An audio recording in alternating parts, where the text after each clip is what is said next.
What's up, geometry? Miss Medrano / Miss Lopez back at you with another geometry video. And Gizmo. Gizmo's here to help us learn too. All right, take out your pencil, a notebook, something to write with, because we're going to get right into our notes. So we are on day 12. We are naming, defining, and classifying angles. The objective for this video is that by the end of this video, you will be able to classify an angle and name it by its measurement.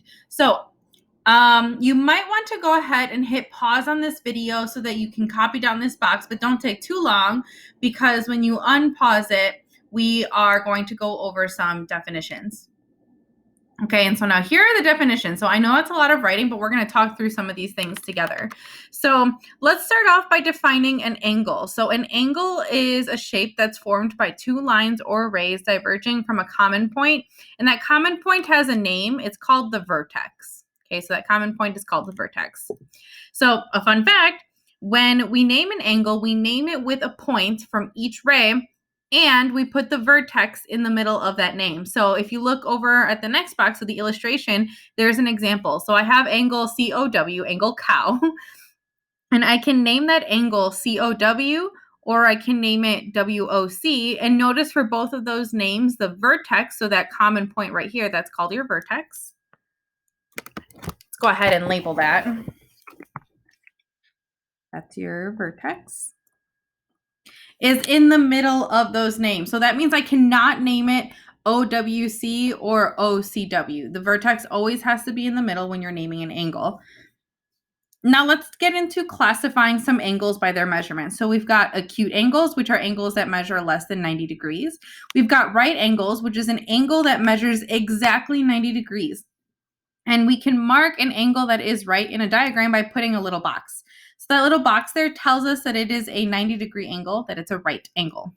And then we've got obtuse angles, which are greater than 90 degrees or less than 180 degrees.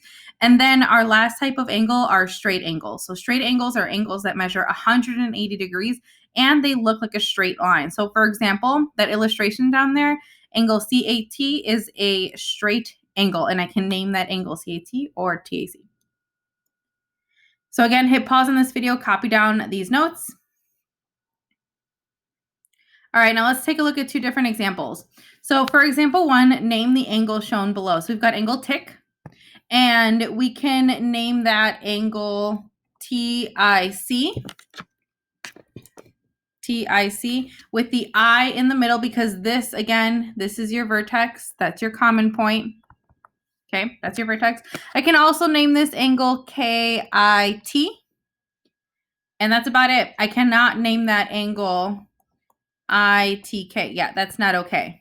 Okay, so those are the two names that you can name that angle. All right, and then they want us to sketch the angle TOC. So I'm going to go ahead and just sketch a quick angle. Here's my vertex. Okay, so what letter am I going to label the vertex? I hope you said O because that's true, and then you could have labeled T here or K here. You could have also reversed where K and T are. So if you wanted to call this KOT like this in green, then that's okay as well. But yeah, thanks for watching. In our next video, we'll go over some algebra practice with angles.